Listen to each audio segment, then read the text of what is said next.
ఒక్కదానికి ఏదో ఉపకారం జరిగిందని కాదుట. అమ్మయ్య వర్షం పడింది, ఈ గ్రీష్మ ఋతువులో ప్రాణులన్నీ తపించిపోయాయి వేడికి, వడగాడ్పులకు శోషించిపోయి నీరసపడిపోయారు.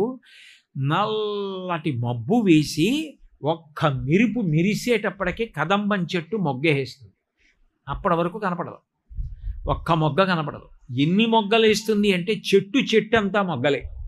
మాకు గోశాలలో ఉన్నాయి కదంబ వృక్షాలు. వర్షం ఇంకా పడుతుంది అని నల్లటి మబ్బులేసి మెరుపు మెరిసేటప్పటికి చెట్లన్నీ మొగ్గలు వస్తాయి. వర్షం పడేటప్పటికి గుండ్రగా ఇంతంత పువ్వులు పూసేస్తాయి. అంటే అన్ని ప్రాణులు సంతోషించడానికి, అన్ని ప్రాణులకు అన్నానికి కావలసిన వర్షం పడింది. అమ్మయ్యా అందరూ సంతోషంగా ఉంటారు అని తను సంతోషపడిపోయి పువ్వులు పూస్తుందట కదంబం. 10 మంది సంతోషాన్ని